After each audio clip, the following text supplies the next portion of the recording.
ချ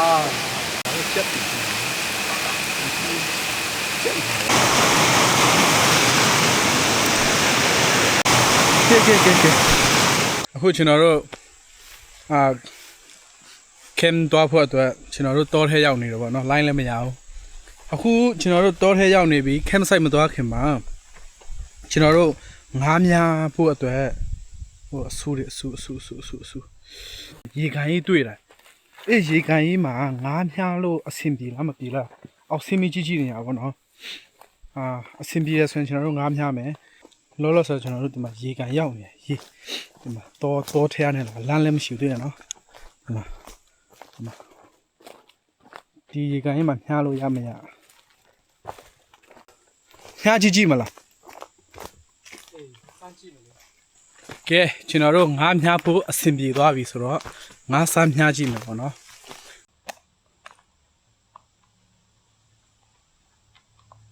ဒီကောင်နဲ့ညားပါတယ်ခင်ဗျာဒီကတော့ဒီကောင်မရှာတော့ဒီကောင်ကိုတောဝယ်လိုက်တာကျွန်တော်တို့ကဒီမှာရေကမှာကျွန်တော်တို့ငားများပါပြီခင်ဗျာ Savage River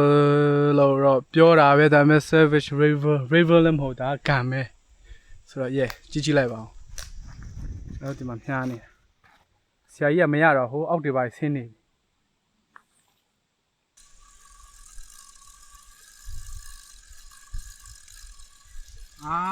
နတ်ထီးနေမှာပဲဟဲ့ညီတော့မိတယ်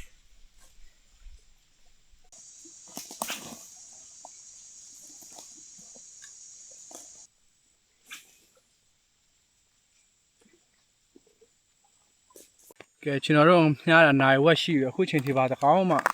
မရဘူးငါများချိန်မှာပါလာတဲ့ဟာတွေအကုန်လုံးကရေညှိနေဖြစ်နေအချိန်ကြီးကြည့်ရတော့ကျွန်တော်တို့camp site ကိုပဲတခါတည်းသွားပြီးတော့မှဘေးနာSavage Rivers မှာပဲကျွန်တော်တို့ငါးမြားမထင်နဲ့ဟိုပေါ့ချောင်းလေးမှာပဲငါးမြားမထင်ဒီကန်ကြီးမှာတော့ဘာမှမရှိသလိုပဲဟာရှိတော့ရှိမှဒါပေမဲ့မစားတာကွာဒီမှာရေညှိတွေများသွားတယ်ကွာခဲပန်လဲရင်ညှိတွေကြားထဲရောက်သွားတယ်ခဲမပန်လဲငမြချစ်ကပြစ်လို့မရဘူးဆိုတော့တို့ချောင်းရောက်ပြီပေါ့နော်ကျွန်တော်တို့ရဲ့ destination မှာချောင်းကိုတော့ရောက်ပြီ Savage River မှာအခုစမြားနေပြီပေါ့နော်တော့ငမြတာနေလောက်အကုန်လုံး set up လုပ်ပြီးဆိုတော့ထွေးလောက်ဆံလို့တော့ဒီဆရာကြီးတော့စမြားပြီကျွန်တော်လည်းမြားလိုက်အောင်မယ်ကဲဒီနားမှာဘာရှိမလဲတော့မသိဘူး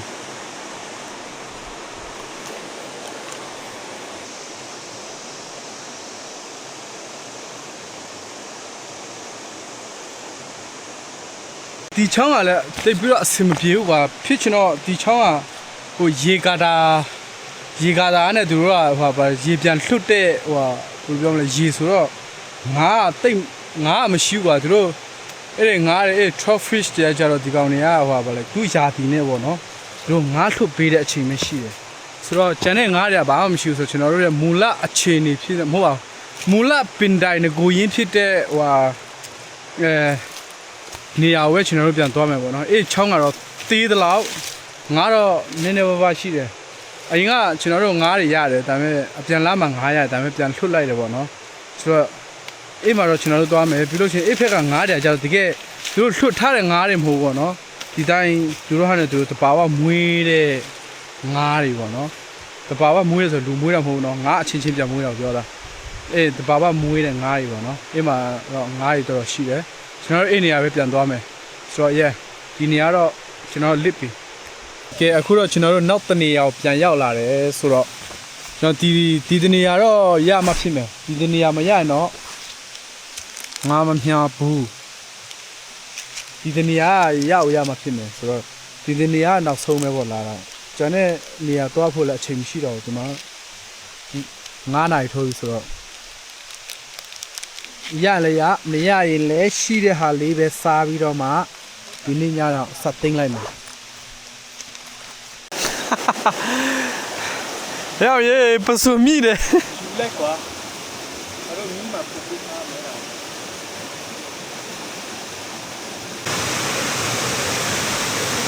ကဲကျွန်တော်နောက်ဆုံးတော့ဒီမှာ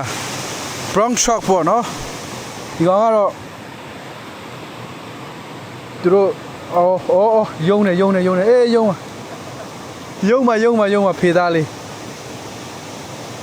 ယုံမှာ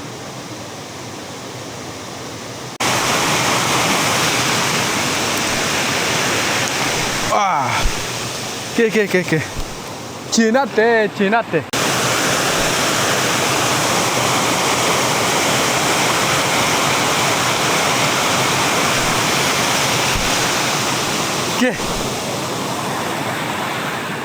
ဆရာသမားတို့ရေမတတ်နိုင်ဘူးတားလဲယူရတာပဲ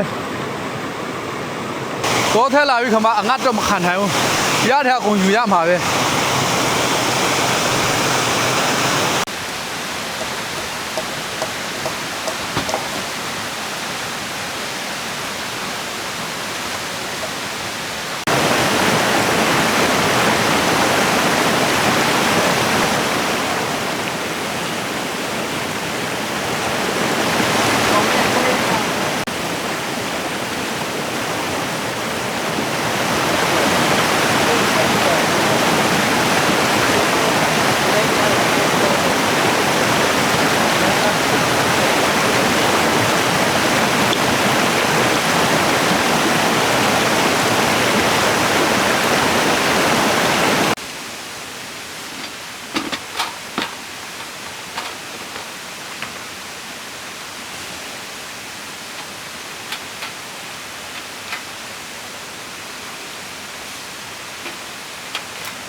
တန်တရားလေးယူလာမိုက်နော်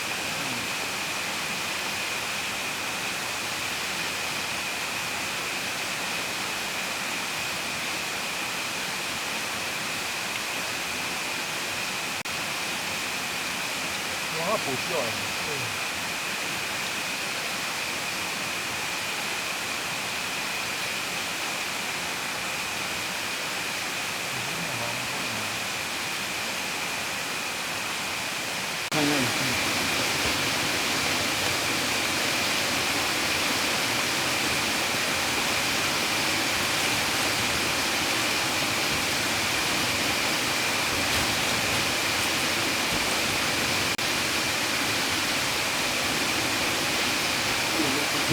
Thôi là mày ra.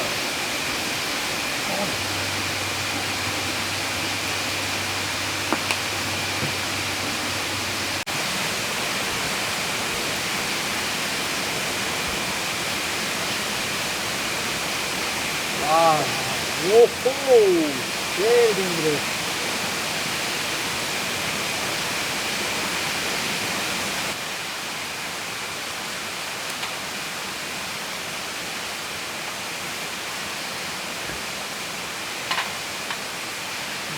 ဖြစ်ဖြစ်ချင်းစီတဲ့ဟောခိုင်းနေတယ်လို့ယူမနေမိုက်လေ ဒ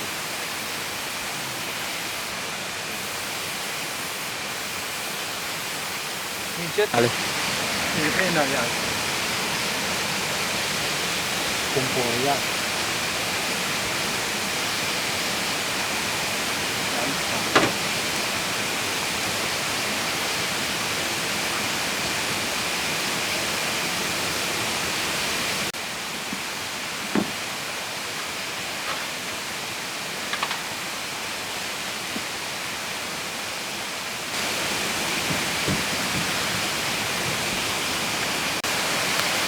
ဒီငါးနဲ့ကောင်ကတော့ကျွန်တော်တို့မက္ကဆီကန်သွားတော့ငါငွေချင်းနေနဲ့သွားတွေ့တော့ငါမက္ကဆီကန်ချောင်းမှာငှားခဲ့တဲ့ငါးတွေပေါ့ဒီတော့ကက်ဖေးဒီကောင်ကတော့ပါငါးလေတော့မသိဘူးမကျင်းနေတော့သူဆိုတော့ဒီနေ့တော့ကငှားတဲ့ငါးလေးတွေကကျတော့ဟိုချောင်းလေးမှာနောက်ကဟိုချောင်းမှာဒီကောင်တွေကကျတော့ native rock truck ဒီလားမသိဘူးဆိုတော့ဒီစားလို့ပိုကောင်းတယ်ဒီကောင်တွေကကျတော့ regular ပဲစားနေကြငါးတွေဆိုတော့ဒီနေ့ကတော့ဒီငါးတွေမရှိဘူးဆိုတော့ငါးလေးနဲ့ဆို survival camp ဖြစ်မယ် survival လုပ်တဲ့ camp ဖြစ်နေတယ်ဒါပေမဲ့ဒီငါးပါလာတော့ survival camp မဖြစ်ဘူးဒီငါးထဲမှာငါလည်းမရှိကငါပြန်လာရေခက်တဲ့တာထဲမှာ2ရက်လောက်နေတယ်ဆိုတော့အဲ့ဒီနေ့ကတော့ငါးစားတယ်နေ့ဖြစ်သွားတယ်မနီတနီလည်းရတယ်နော်အကိစ္စဟိုအတန်းနေတယ်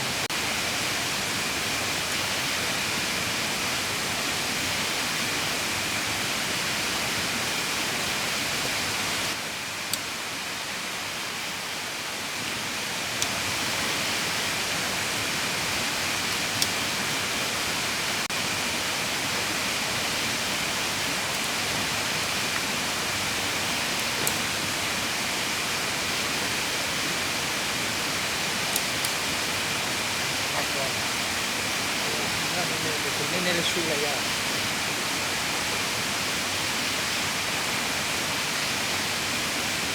တော့ဒီရောအဲ့လိုပြေးကြည့်လာလို့ဟုတ်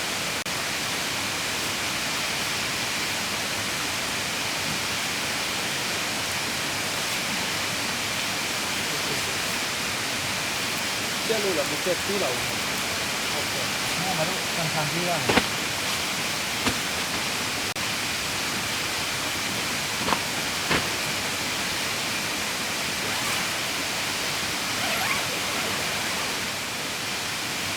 ခံလို့တရားဦးကြည့်ဟာအကျက်မှာပွားနေတယ်ဘလို့ရင်ကောင်း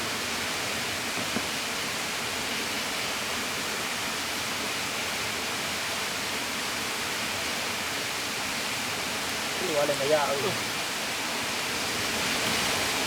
စားလို့ကောင်းတယ်အရတာကောင်းလို့သိမဖြစ်တော့အဲ့လိုခံနေရတယ်လေ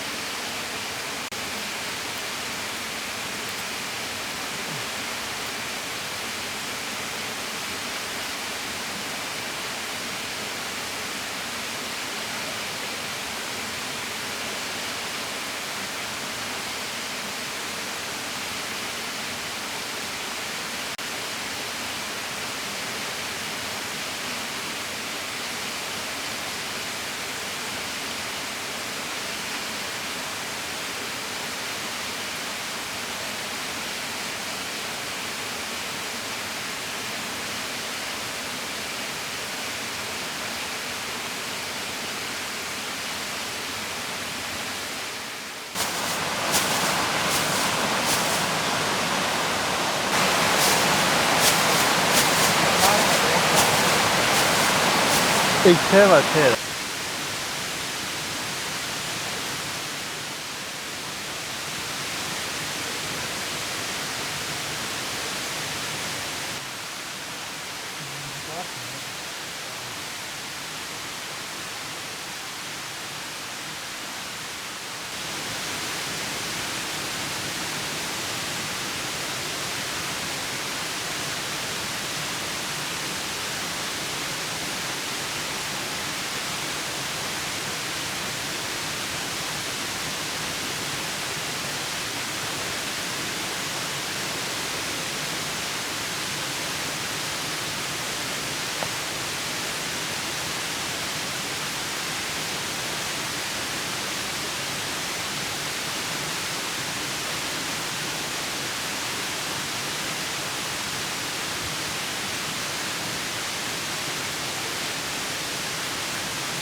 ဆိုင်ရမှာအဲ့လိုပဲ